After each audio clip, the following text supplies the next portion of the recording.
نحمده ونصلی علی رسولہ الکریم اما بعد فاعوذ باللہ من الشیطان الرجیم بسم اللہ الرحمن الرحیم رب اشرح لی صدری ویسر لی امری واحلل عقدۃ من لسانی یفقہوا قولی۔ سورہ الم نشرح مکی صورت ہے، 1 رکوع ہے، 8 آیات ہیں۔ بسم اللہ الرحمن الرحیم۔ الم نشرح لک صدرک ووضعنا عنک وزرک الذی انقض ظہرک ورفعنا لک ذکرک فإن مع العسر یسرا ان مع العسر یسرا فإذا فرغت فانصب وإلی ربک فارغب۔ اس صورت میں اللہ سبحانہ وتعالیٰ نے رسول اللہ صلی اللہ علیہ وسلم پہ جو احسانات کیے ہیں ان کا ذکر ہے، اور نبی کریم صلی اللہ علیہ وسلم کو جو تسلی ملی اللہ کی طرف سے، جو حوصلہ ملا، اس کا ذکر ہے۔ رسول اللہ صلی اللہ علیہ وسلم کے فضائل، اور پھر ان کے ساتھ اس بات کا ذکر ہے کہ انسان کو ایک کے بعد ایک جو ہے وہ مشقت کرتے رہنا ہے اور اپنے آپ کو فارغ بیکار نہیں بٹھانا ہے۔ اللہ سبحانہ وتعالیٰ فرما رہے ہیں کہ الم نشرح لک صدرک، کیا ہم نے آپ کے لیے آپ کا سینہ نہیں کھول دیا؟ یعنی یہ سوال ہے۔ سوال کا مقصد کیا ہوتا ہے؟ عمومی طور پر یعنی جنرلی جو ہے جب انسان سوال کرتا ہے تو اپنے مخاطب سے پوچھتا ہے، یعنی جس سے انسان بات کرتا ہے اس سے پوچھتا ہے، سوال کرتا ہے۔ دوسرا مقصد ہوتا ہے کہ کسی بات کا اقرار کروانا، لیکن وہ سوالیہ انداز میں ہوتا ہے۔ جیسے یہ کہتا ہے کہ میں نے یہ دیا نہیں تھا تم کو، یعنی جب کوئی چیز انسان کسی کو پہلے دیا ہوتا ہے تو اس سے پوچھتا ہے کہ میں نے دیا نہیں تھا تم کو، تو یہ سوالیہ انداز میں اس سے اقرار کروانا ہوتا ہے۔ پھر تیسرا جو مقصد ہوتا ہے وہ کیا ہوتا ہے کہ مخاطب یعنی جس سے بات کر رہے ہیں وہ کسی بات کو رد کرنا چاہتا ہے، تو یہ سوالیہ انداز میں اس کو کلیئر کرنا ہوتا ہے۔ تو یہاں کیا ہے؟ اقرار کروانا ہے۔ یہاں اقرار کرانے کے انداز میں ہے کہ اللہ سبحانہ وتعالیٰ یہ فرما رہے ہیں کہ کیا ہم نے آپ کے لیے آپ کا سینہ نہیں کھول دیا؟ سینہ کھولنے سے مراد کیا ہے؟ الم نشرح سے کیا مراد ہے؟ الم نشرح یعنی کھولنا، شرح کا مطلب ہوتا ہے کھولنا۔ کس چیز کا کھولنا؟ یہاں خاص کر کے سینے کے کھولنے کی بات ہو رہی ہے، دل کے کھولنے کی بات ہو رہی ہے۔ یعنی انسان کا جب سینہ کھل جاتا ہے تو بات سمجھ میں آ جاتی ہے، اس کی بات ہو رہی ہے کہ اس کے معنی میں یہ آتا ہے کہ بات کا سمجھ میں آنا، یعنی مشکل چیز جو ہے سمجھ میں آ گئی، مشکل چیز جو ہے وہ آسان ہو گئی، دل کا وسیع ہو جانا، دل کا کسی طرف مائل ہو جانا، دل کے اندر کسی چیز کا جذب ہو جانا، دل کے اندر دل کی گہرائی میں کوئی چیز جڑ پکڑ لینا، یہ سارے جو ہے معنی جو ہے وہ اس میں آتے ہیں۔ یعنی کہ شرح صدر الفاظ جو ہے اس کو ہم لوگ 2 معنوں میں استعمال کرتے ہیں۔ پہلے ایک یہ ہے کہ کسی بات کا، کسی نظریہ کا، عقیدہ کا، معاملہ کا انسان کو سمجھ آ جائے اور اس میں کوئی شک و شبہ جو ہے اس کے اندر نہیں باقی رہے، انسان کو جو کچھ سمجھ میں آئے اس پر اس کو یقین بھی ہو جائے اور پھر اس کو اطمینان حاصل ہو۔ اور یہ سمجھ، یہ اطمینان، یہ یقین جو ہے وہ دین کے معنوں میں یہاں بتایا جا رہا ہے۔ جیسے کہ دوسری جگہ اللہ سبحانہ وتعالیٰ فرماتے ہیں کہ فَمَن يُرِيدُ اللَّهُ أَن يَهْدِيَهُ يَشْرَحْ صَدْرَهُ لِلْإِسْلَامِ، یعنی جس شخص کو اللہ تعالیٰ ہدایت دینے کا ارادہ کرتا ہے تو اس کا سینہ اسلام کے لیے کھول دیتا ہے، یعنی اسے یہ یقین اور اطمینان حاصل ہو جاتا ہے کہ اسلام جو بھی پیش کر رہا ہے، اسلام کے عقائد، اسلام کے احکام، اسلام کا جو بھی ہے وہ درست ہے، وہ صحیح ہے، وہی حق ہے، اس کو پوری طرح سے یقین کے ساتھ، اطمینان کے ساتھ، خوشی کے ساتھ ایکسیپٹ کر لیتا ہے، سمجھ جاتا ہے اور اس کے دل میں پیوست ہو جاتا ہے جب ایک انسان کا سرح شدر ہوتا ہے۔ اور اس لفظ کا دوسرا معنی کیا ہے کہ جس کام کو انسان ایک بہت بڑا مشکل کام سمجھ رہا ہو اور اس کام کو کرنے کے لیے وہ یہ محسوس کر رہا ہے کہ یہ کام کرنا جو ہے وہ بڑا مشکل ہے، یعنی ایک بوجھ اٹھانے کے لیے اس کا دل جو ہے اس چیز پر اس کو آگے نہیں بڑھا رہا ہے، یعنی دل جو آمادہ نہیں ہو رہا ہے کہ ہم کیسے کریں، یہ کام کرنا ہے لیکن یہ تو بڑا مشکل کام ہے، مشکل ہوگا، ہم کیسے کر سکتے ہیں۔ اور اس کی مثال کیا ہے کہ جب موسیٰ علیہ السلام کو اللہ سبحانہ وتعالیٰ نے فرعون کے پاس جانے کے لیے کہا تھا تو ان کو بھی اس وقت تھوڑا وقتی طور پہ ان کو ایسا لگا تھا کہ جیسے ہم یہ بڑا مشکل کام ہے، ہم کیسے کر سکتے ہیں۔ تو انہوں نے یہ دعا کی تھی اللہ سبحانہ وتعالیٰ سے کہ رب اشرح لی صدری ویسر لی امری، یعنی میرے لیے اے میرے پروردگار میرا سینہ کھول دے، میرے لیے میرا یہ مشکل کام آسان بنا دے۔ اور اللہ سبحانہ وتعالیٰ نے جو ان کی دعا قبول کی، تو اب یہ اس میں ایک چیز کیا ہوئی کہ خود میں وہ چیز جو ہے اتنی پختہ طور پہ جو ہے وہ جڑ پکڑ لے کہ پھر دوسروں کے سامنے بھی واضح کرنے کی اللہ سبحانہ وتعالیٰ کی طرف سے وہ صلاحیت بھی حاصل ہو جاتی ہے جس کا شرح صدر ہوتا ہے، اور پھر اس کی زبانیں بھی کھل جاتی ہیں اور وہ اس چیز کو بیان صحیح سے کر پاتا ہے، کیونکہ جو بھی ہوگا وہ اللہ کے حکم کے بغیر نہیں ہو سکتا ہے، اللہ سبحانہ وتعالیٰ وہ صلاحیت بخشتا ہے۔ تو یہ شرح صدر جو ہے وہ بہت بڑی نعمت ہے۔ یہاں یہ واقعہ یہ تھا کہ رسول اللہ صلی اللہ علیہ وسلم جب اسلام کی دعوت کا کام شروع کیے تو وہی قوم جو آپ کی گن گاتی تھی، آپ کی تعریفیں کرتی تھی، آپ کو صادق اور امین کہتی تھی، اب وہی جو ہے یہ دعوت کے بعد جو ہے دعوت دینا جب شروع ہوا تو اس کے بعد سے یہ دشمن بن گئی، اور یہ بات آپ صلی اللہ علیہ وسلم کے لیے تکلیف دہ بھی تھی اور حیران کر دینے والی بھی۔ ان حالات میں اللہ تعالیٰ نے پیغمبر اسلام کو اور جو اسلام لانے والے مسلمان کو اتنا عظیم حوصلہ اللہ سبحانہ وتعالیٰ نے عطا فرمایا کہ کفار مکہ کے جتنے بھی ظلم تھے سب کو سہنے کے باوجود ان کے آگے نہ تو وہ لوگ جھکے اور نہ وہ لوگ دبے، اور سب سے بڑھ کر تو حوصلہ آپ صلی اللہ علیہ وسلم کو عطا کیا گیا، کیونکہ کفار کا اصل جو ٹارگٹ تھا ان کا تکلیف پہنچانے کا وہ کون؟ رسول اللہ صلی اللہ علیہ وسلم ہی تھے،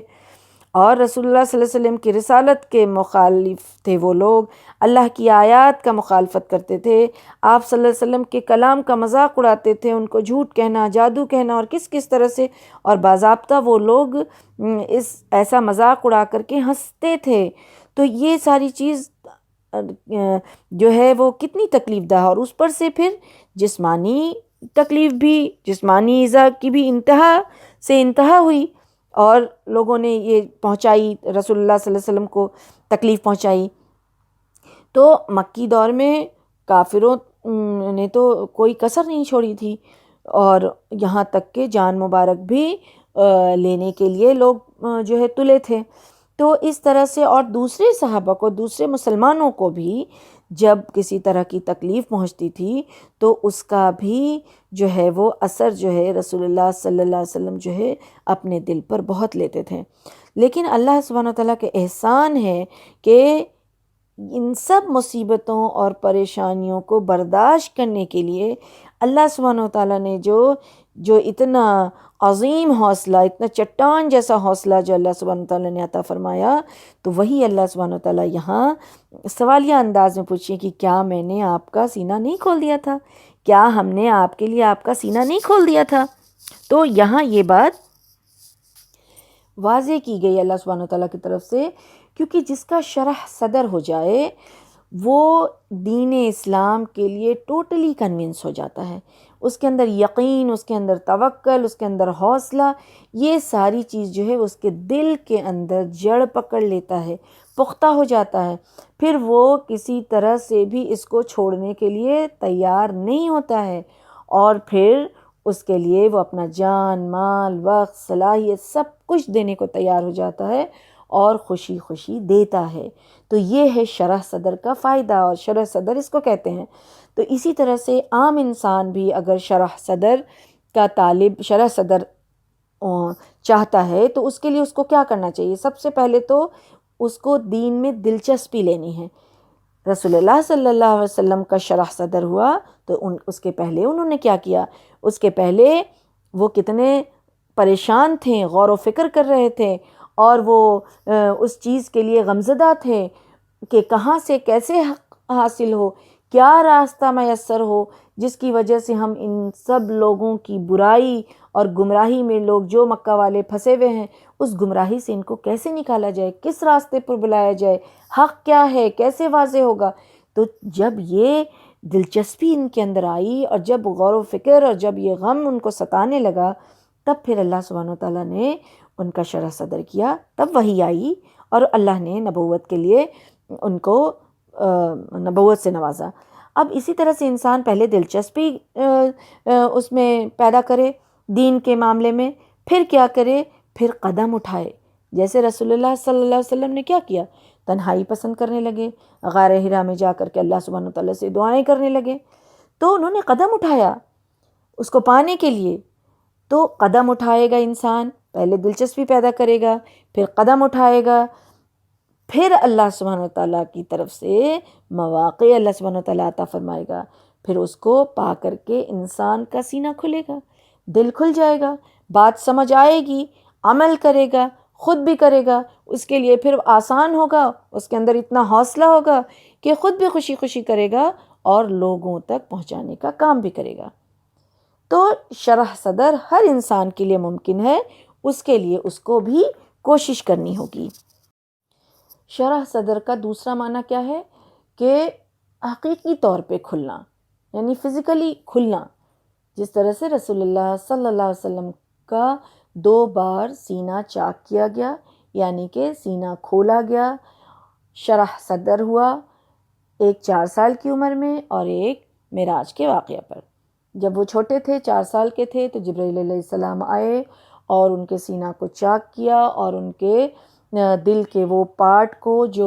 جس پر شیطان حملہ کرتا ہے اس کو نکال دیا گیا، صاف کر دیا گیا، اور معراج کے موقع پر بھی یہی ہوا کہ سینہ کو چاک کیا گیا اور اس کو زمزم سے دھویا گیا اور پھر ایمان اور حکمت سے اس کو بھر دیا گیا۔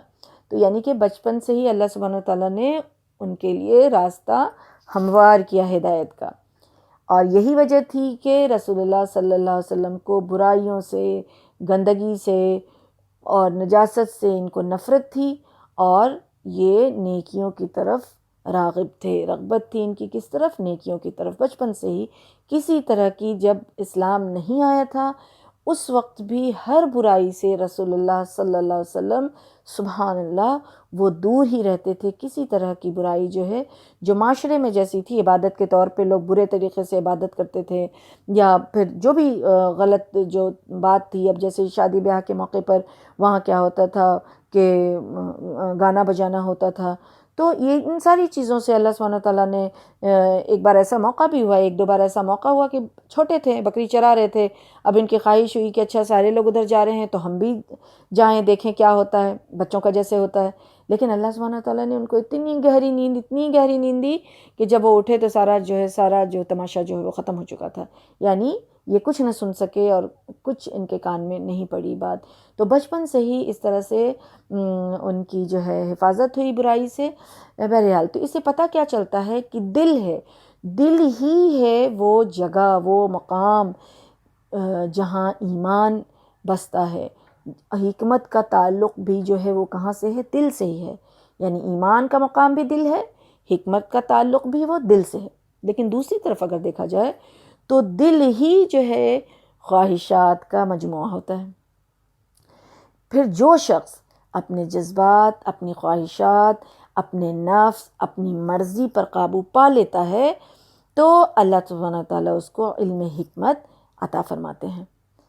اور جو شخص اپنے نفس پر، اپنی خواہشات پر وہ چلتا رہتا ہے، اسی کی پیروی کرتا ہے، تو اس کو علم حکمت وہ نہیں ملتی ہے، کیونکہ ایسا شخص وہ کام زیادہ کرتا ہے جس سے اس کو دنیا کا فائدہ زیادہ ملتا ہے۔ تو دنیاوی فائدے کی طرف نظر رکھنے والے انسان کو کبھی بھی علم حکمت نہیں ملتی ہے۔ تو یہ بصیرت اور یہ معرفت اور یہ حکمت رسول اللہ صلی اللہ علیہ وسلم کو عطا کی گئی۔ تو یہ بصیرت، معرفت اور حکمت رسول اللہ صلی اللہ علیہ وسلم کو عطا کی گئی، جس کے وجہ سے اتنا بڑا کام اللہ سبحانہ وتعالیٰ کے حکم سے ہوا، اور ایک عام انسان بھی جب اس کا شرح صدر ہوتا ہے، سینہ کھول دیا جاتا ہے اسلام کے لیے، تو پھر وہ انسان ہر ناممکن کو ممکن کر لیتا ہے اللہ کے حکم سے، کیونکہ اس کے اندر اتنا یقین، ایمان، توکل دل کے اندر ہو جاتا ہے، دل کے اندر سما جاتا ہے، جڑ پکڑ لیتا ہے کہ کوئی بھی چیز پھر اس کو ہٹاتی نہیں اس چیز سے۔ کوئی کتنا اعتراض کرے، تنقید کرے یا پھر تعریف کرے، وہ صحیح کام سے پھر وہ رکتا نہیں ہے، صحیح کام کو پھر وہ چھوڑتا نہیں ہے، ماحول سے وہ ڈرتا نہیں ہے، اور کسی سے بھی ٹکرانے کے لیے تیار رہتا ہے۔ اپنا کام جو جس طریقے پر کر رہا ہے، یعنی اللہ اور اس کے رسول کے جو بتائے ہوئے راستے پر وہ کر رہا ہے، تو جو طریقہ اس نے اپنایا ہے اس طریقے پر وہ قائم رہتا ہے، کسی کی کسی بات پر بھی وہ کان نہیں دیتا، اور اس سے اس کو کوئی فرق نہیں پڑتا، یعنی کہ اس کے دل میں جو پختگی رہتی ہے جس کی وجہ سے اللہ سبحانہ وتعالیٰ اس کو استقامت عطا کرتے ہیں، اور پھر اس کام کو وہ چھوڑتا نہیں ہے۔ تو یہ شرح صدر جو ہے اتنی بڑی نعمت ہے، اور یہی رسول اللہ صلی اللہ علیہ وسلم کو اللہ سبحانہ وتعالیٰ نے عطا فرمایا۔ پہلا احسان شرح صدر۔ دوسرا احسان کب ذکر ہو رہا ہے؟ اور آپ سے آپ کا وہ بوجھ اتار دیا جو آپ کی کمر توڑ رہا تھا۔ تو یہ بوجھ کون سا تھا؟ وزر ہوتا ہے بھاری بوجھ، اس کا معنی ہوتا ہے، اور اس کو جو ہے وہ ذہنی بوجھ کے لیے اس لفظ کا استعمال کیا جاتا ہے۔ وزر کا استعمال ذہنی بوجھ کے لیے کیا جاتا ہے۔ یہاں وزر سے مراد جو ہے ذہنی بوجھ ہے، یعنی رسول اللہ صلی اللہ علیہ وسلم کو نبوت سے پہلے ہی جو وہ بوجھ تھا کہ یعنی آپ صلی اللہ علیہ وسلم اپنی قوم کو کفر اور شرک کی گمراہی اور طرح طرح کی معاشرتی اور اخلاقی برائیوں میں جب دیکھتے تھے، وہ لوگ جو مطلع تھے اس میں، تو آپ صلی اللہ علیہ وسلم پورے معاشرے کی اس حالت پر جو ہے ان کو بڑی پریشانی ہوتی تھی، وہ فکر مند غمزدہ ہوتے تھے، وہ دیکھ دیکھ کر ان کا دل جو ہے وہ بے چین رہتا تھا کہ کس طرح اس بگڑے ہوئے معاشرے کی اصلاح جو ہے وہ ممکن ہوگی، مگر اس سے کوئی صورت، کوئی طریقہ اور کوئی راہ نظر نہیں آ رہی تھی۔ تو آخر میں اللہ سبحانہ وتعالیٰ نے وحی نازل فرمائی، اور آپ صلی اللہ علیہ وسلم کو ٹھیک طرح سے معلوم ہو گیا کہ یہ جو سارا بگاڑ ہے ان کے اندر، اس کا علاج کیا ہے۔ ان کے اندر توحید آنا چاہیے، ان کے اندر آخرت کا عقیدہ ہونا چاہیے، ان کے اندر رسالت پر یا ایمان ہونا چاہیے۔ تو یہ ساری چیز جب ان کے اندر آ جائے گی تو ان کا علاج ہو جائے گا۔ تو آپ صلی اللہ علیہ وسلم کا سارا ذہنی پریشانی جو یہ وحی آنے سے ہلکا ہو گیا، یعنی وہ بوجھ جو تھا وہ ہلکا ہو گیا، اور آپ صلی اللہ علیہ وسلم کو یقین حاصل ہو گیا کہ اس طرح سے نہ صرف اپنی قوم بلکہ ساری انسانیت، ساری دنیا کو ان خرابیوں سے اور برائیوں سے نکالا جا سکتا ہے۔ تو کیونکہ اس وقت بھی عرب کے علاوہ بھی دوسرے علاقے بھی اس میں مبتلا تھے، تو اس کے علاوہ جو ہے وزر کا جو دوسرا مفہوم ہے وہ ہے یہ ہے کہ رسالت کی ذمہ داری، جب نبوت ملی تو یہ ذمہ داری کو بھی جو لیا جاتا ہے اس میں کہ جن کے متعلق اللہ تعالیٰ خود ہی فرماتے ہیں کہ اِنَّ سَنُلْقِي عَلَيْكَ قَوْلًا ثَقِيلًا، یہ بوجھ بھی، اس کو بھی بوجھ کہا گیا۔ تو اب اس میں بھی پہلے جو بہت ہی ایک طرح سے کہا جائے کہ طوفان اٹھا، یعنی لوگ جو اتنے مخالف ہوئے اور طرح طرح کی ایذائیں جو ہے تکلیفیں دی اور یہ ساری چیزیں جو ہوئی، تو اللہ تعالیٰ نے آپ صلی اللہ علیہ وسلم کو پہاڑ جیسا حوصلہ دیا، اور اس حوصلہ کو عطا کر کے ان کو جو ان کی جو کمر توڑ رہی تھی وہ بوجھ ان کا، تو آپ صلی اللہ علیہ وسلم کو اس سے جو ہے آسانی بخشی اور وہ بوجھ اتارا گیا، اور آپ صلی اللہ علیہ وسلم کی ذمہ داریاں جو تھی وہ جو پوری ہوئی، اور دل و جان سے انہوں نے اس کو پورا کیا۔ اب جو تیسرے احسان کا ذکر ہو رہا ہے وہ کیا ہے؟ وَرَفَعْنَا عَنْكَ ذِكْرَكَ، یعنی ہم نے آپ کا ذکر کو بلند کیا۔ ذکر کو بلند کیسے ہوا؟ ذکر بلند ہونے کے بہت سارے جو ہے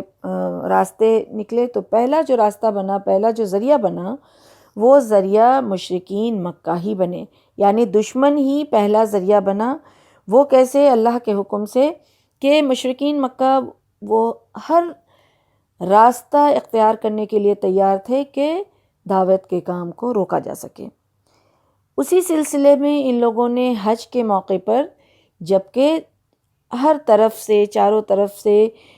ہر قبیلے والے مکہ آتے تھے حج کے لیے، تو ان لوگوں نے پلاننگ کیا اور پلان کے تحت جتنے بھی قافلے آتے ان سب کو رسول اللہ صلی اللہ علیہ وسلم کے خلاف جا کر کے باتیں کرتے کہ یہ ایسا کلام لوگوں کو سناتا ہے جس سے بھائی بھائی، بیوی میاں، بچے جو ہے وہ ماں باپ سے، ماں باپ بچے سے یعنی جدا جدا ہو جاتے ہیں، تو ان کی باتوں میں نہ آئے۔ لیکن یہ جو ان لوگوں نے اگینسٹ میں جو یہ مہم چلایا تو اس کا فائدہ ہی پہنچا، اس کا فائدہ ہی پہنچ گیا۔ ایک یہ ہوا کہ آپ صلی اللہ علیہ وسلم کا ذکر جو ہے وہ پورے عرب کے کونے کونے میں ہونے لگا، یعنی جن تک اگر رسول اللہ صلی اللہ علیہ وسلم کو پہنچنا تھا تو جن تک پہنچ پاتے، جن تک جا پاتے، بات کر پاتے، لیکن انہوں نے تو ایک ایک کو، ہر ایک گروہ کو بتائی بات، تو عرب کے کونے کونے تک بات ہونے لگی۔ اور دوسرا کہ لوگوں کے ذہنوں میں یہ جستجو پیدا ہوئی کہ جس شخص کے خلاف یہ جو باتیں کیا جا رہا ہے، یہ لوگ کر رہے ہیں، تو اس کی اصل حقیقت کیا ہے، معلوم کرنا چاہیے کہ کیا ہے، آخر وہ کون ہے۔ تو آپ صلی اللہ علیہ وسلم کے ہجرت سے پہلے عرب کا کوئی ایسا قبیلہ نہیں رہا تھا جس میں کوئی نہ کوئی مسلمان موجود نہ ہو، یعنی وہاں آپ کا ذکر جو ہے وہ نہ ہوتا ہو، یعنی ہر کوئی تو جان گیا، ان کے ہی ذریعے سے رسول اللہ صلی اللہ علیہ وسلم کو سارے لوگ جان گئے، کفار مکہ نے بتایا تو ان کے ہی ذریعے سے سارے لوگ جان گئے۔ اب جو لوگ رسول اللہ صلی اللہ علیہ وسلم کے پاس پہنچے، انہوں نے، اور وہ اب پہنچنے والے بھی زیادہ ہو گئے کہ اب دیکھیں کون ہے اور کیا ہے اور کس طرح کی باتیں کرتا ہے، تو اس طرح سے جو ہے وہ رسول اللہ صلی اللہ علیہ وسلم کا جو ہے وہ بلند ہوا ان کا خیر و ذکر۔ اور دوسری طرف اللہ سبحانہ وتعالیٰ نے خود رسول اللہ صلی اللہ علیہ وسلم کا ذکر جو ہے وہ بلند کیا۔ اور حدیث میں آتا ہے کہ جبرائیل علیہ السلام آئے اور رسول اللہ صلی اللہ علیہ وسلم سے پوچھا کہ آپ کو پتہ ہے کہ اللہ سبحانہ وتعالیٰ اللہ تعالیٰ آپ سے پوچھتے ہیں کہ آپ کو پتہ ہے کہ ذکر کیسے بلند کیا گیا ہے آپ کا؟ تو رسول اللہ صلی اللہ علیہ وسلم نے فرمایا کہ اس کی حقیقت تو اللہ ہی جانتا ہے، میں تو نہیں جانتا ہوں۔ تو جبرائیل علیہ السلام نے فرمایا کہ اللہ تعالیٰ فرماتے ہیں کہ جہاں میرا ذکر کیا جائے وہاں آپ کا بھی ذکر ہوگا۔ تو جس طرح سے کلمہ میں آتا ہے لا الہ الا اللہ محمد رسول اللہ، اسی طرح سے درود شریف میں، تو اذان میں، ہر جگہ پہ قرآن میں ہے کہ اطیعوا اللہ و اطیعوا الرسول، تو اللہ کے ساتھ رسول کا بھی ذکر آنا، اور پھر جو ہے وہ اذان میں، تو اقامت میں، تو تکبیر میں، تو اسی طرح سے دور دور تک اور ہر جگہ اور ہر وقت جو ہے یہ کلمہ جو ہے وہ بلند ہوتا رہتا ہے، اس کی صدائیں جو ہے وہ بلند ہوتی رہتی ہیں۔ جس طرح سے اگر اذان ہوتا ہے تو دیکھیے دنیا میں جو اذان ہوتی ہے تو ایک اذان ختم ہوتی ہے تو دوسری جگہ ہوتی ہے، تیسری جگہ ہوتی ہے، ویسے کرتے کرتے جب ایک اذان کا وقت ختم ہوتا ہے تو پھر وہ پلٹ کر کے جہاں پہلے شروع ہوا تھا وہ دوسری اذان شروع ہو جاتی ہے۔ اس طرح سے 24 آورس جو ہے وہ یہ صدائیں جو ہے وہ بلند ہوتی رہتی ہیں۔ کیونکہ اللہ سبحانہ تعالیٰ فرماتے ہیں کہ بے شک ہر مشکل کے ساتھ آسانی ہے۔ اتنی جو تمہارے اوپر مشکل آئی تو ہر مشکل کے ساتھ آسانی ہے، یعنی یاد دہانی کیا آئی گئی کہ اگر اس وقت آپ مشکلات میں گھرے ہوئے ہیں تو پھر جلد ہی آپ کے جو مصائب ہیں، جو پریشانیاں ہیں، یہ ساری چیز جو ہے وہ ہٹ جائے گی، چھٹ جائے گی، اور اتنی ہی آپ کو سہولتیں اور آسانیاں میسر ہوں گی۔ یہ نہیں کہا جا رہا ہے کہ اس کے بعد ہوگی، بلکہ ساتھ ہوگی، تنگی کے ساتھ تسلی دی گئی کہ یہ مشکل وقت میں آپ حوصلہ اور صبر کے ساتھ کام کیجئے، برداشت کیجئے، بس تھوڑی ہی دیر بعد جو ہے وہ سب کچھ پلٹ جائے گا، اور پھر آپ کا جو ہے وہ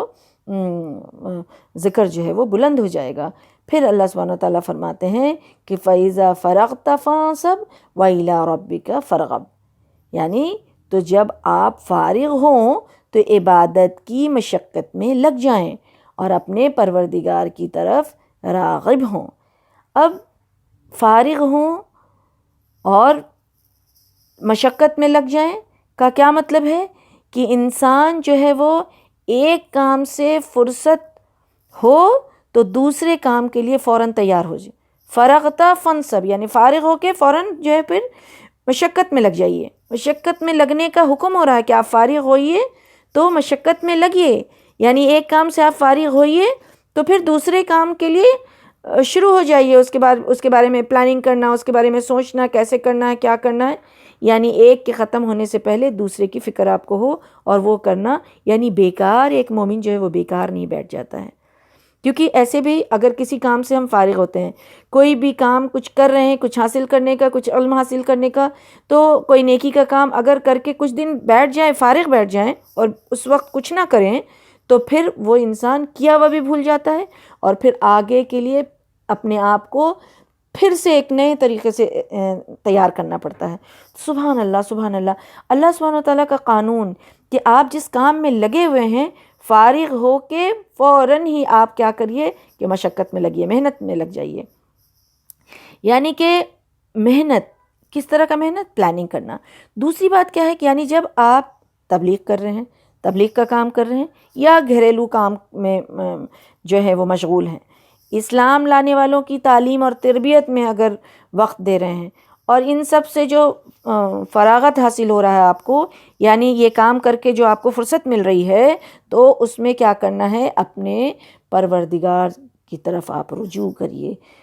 لو لگائیے، پروردگار کی عبادت کیجیے اور یکسو ہو کر اس سلسلے میں اللہ سبحانہ وتعالیٰ کی معرفت حاصل کیجیے، قربت حاصل کیجیے۔ کیونکہ مشکلات کے دور میں جب یہ کام آپ کر رہے ہیں تو آپ کے لیے ہر انسان جب کوئی نیکی کا کام کر رہا ہوتا ہے اور کوئی بھی کام کر رہا ہے، ہر کام کا ایک اپنا مشقت ہے،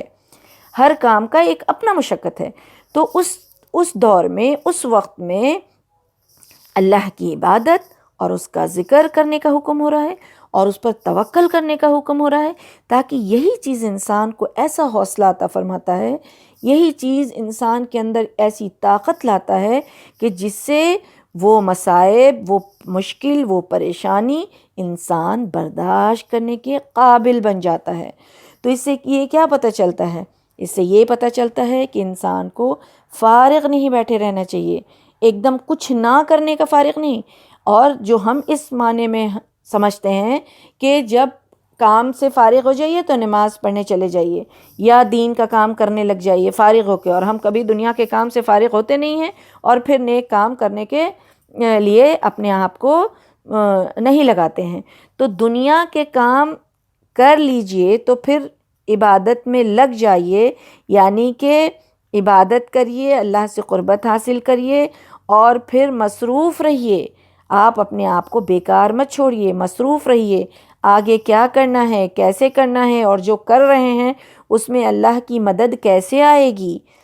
یہ اللہ سے قربت حاصل کرنے پر ہی حاصل ہوگی۔ اب ایسا نہیں کہ کام، دنیا کے کام کرنے میں اتنے مصروف ہو جائیں کہ عبادت سے بھی انسان اپنے آپ کو جو ہے وہ دور کر دے، غافل کر دے، نیکیوں کے کام سے بھی غافل کر دے، علم سیکھنے سے بھی غافل کر دے اور ہر اس چیز سے غافل کر دے، میری تو بھائی ذمہ داری گھر کی ہے۔ اب یہاں رغبت کہا جا رہا ہے، رغبت حاصل کیجئے، فرغب، راغب ہو جائیے، یعنی مائل ہو جائیے، اللہ کی طرف رجوع کیجئے، تیار ہو جائیے کہ اب اس کے بعد کیا کرنا ہے۔ تو مومن کا وقت جو ہے کچھ کرنے کے لیے ہوتا ہے، محنت کرنے کے لیے ہوتا ہے، بیکار میں ضائع کرنے کے لیے نہیں ہوتا ہے۔ تو اس صورت میں جو ہم لوگوں کو جو بات پتہ چلی اور جو ہم لوگوں کو اس سے ہم لوگوں نے جو کچھ سیکھا وہ کیا تھا؟ وہ ہم یہ ہے کہ رسول اللہ صلی اللہ علیہ وسلم کو جو اتنا عظیم احسان ان کے اوپر کیا گیا، تو علماء کہتے ہیں کہ اگر کوئی انسان اپنے نبی کی اتباع کرنے والا ہو، اور جیسا کہ حدیث میں آتا ہے کہ الدین النصیحہ، دین خیر خواہی کا نام ہے، تو خیر خواہی کس کے ساتھ؟ اللہ سبحانہ وتعالیٰ کے ساتھ، اللہ سبحانہ وتعالیٰ کی کتاب کے ساتھ، اللہ سبحانہ وتعالیٰ کے رسول کے ساتھ۔ تو جو کوئی بھی ظاہری اور باطنی طور پر رسول اللہ صلی اللہ علیہ وسلم کا اتباع کرے گا تو اس کے لیے خوشخبری ہونی چاہیے کہ اللہ سبحانہ و تعالیٰ اسے بھی ان 3 نعمتوں سے نوازے گا. سبحان اللہ. شرح صدر، بوجھ ہلکا کر دے گا، اچھی شہرت ملے گی. دوسری چیز جو ہے وہ یہ ہے کہ لوگ کتنی بھی گستاخی کریں، کتنی بھی مخالفت کریں، لیکن یہ جو ذکر ہے جو اللہ سبحانہ وتعالیٰ کے حکم سے بلند ہوا ہے رسول اللہ صلی اللہ علیہ وسلم کا، اور اسی طرح سے اسلام کا، تو نہ تو رسول اللہ صلی اللہ علیہ وسلم کے ذکر کو اور نہ تو اسلام کی بلندی کو کوئی گرا نہیں سکتا، بلکہ انہی چیزوں سے، بلکہ انہی لوگوں سے جو لوگ مخالفت کرتے ہیں، روز بروز ہی یہ ذکر میں اضافہ ہی ہوگا. یعنی کہ لوگ ان کو جانیں گے، ان کو پڑھنے کی کوشش کریں گے، پڑھیں گے، علم حاصل کریں گے اور ایمان لے آئیں گے. تو ایمان لانے والوں کی تعداد ہی بڑھے گی، کم نہیں ہونے والی ہے. اب تیسری چیز جو ہے، تیسری بات جو اس میں سیکھنے کی وہ کیا ہے کہ مومن کو کوئی بھی تنگی ہو، پریشانی ہو، غم کا وقت ہو تو وہ اس کو کرنا کیا چاہیے کہ اللہ سبحانہ و تعالیٰ سے جو ہے وہ خیر کی امید رکھنا چاہیے، کیونکہ ہر چیز کے 2 پہلو ہوتے ہیں، ہر بات کے 2 پہلو ہوتے ہیں، خیر اور شر.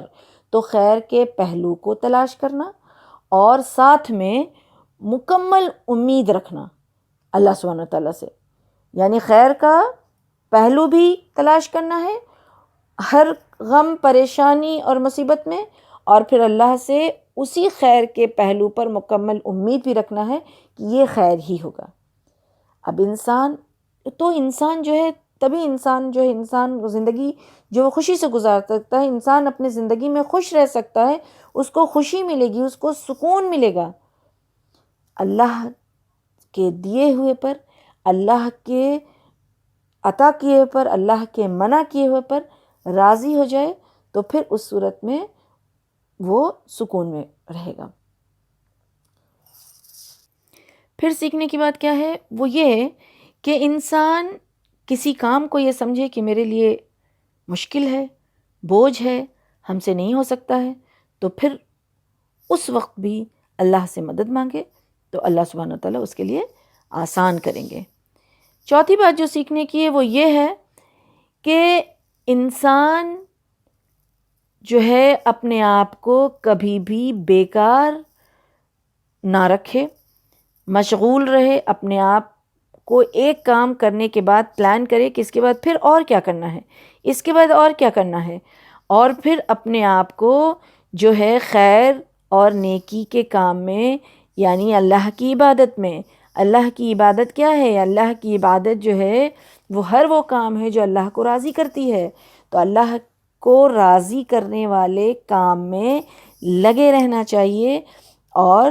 اس سے اللہ کی معرفت حاصل ہوگی، اللہ کے احکامات کا علم حاصل ہوگا، پھر اس سے عمل بدلے گا، اور عمل کے بدلنے سے پھر اللہ سبحانہ تعالیٰ کی بارگاہ میں کامیاب کیسے ہونا ہے وہ راستہ ملے گا، اور پھر اللہ سبحانہ تعالیٰ کی انشاءاللہ رحمت نازل ہوگی، اور ہم سب جو ہیں وہ انشاءاللہ کامیاب ہوں گے اگر ہم اس راستے پر چلتے ہیں. اور ایک بات جو سیکھنے کی وہ یہ ہے کہ انسان کو اپنے جذبات، اپنی خواہشات، اپنے نفس،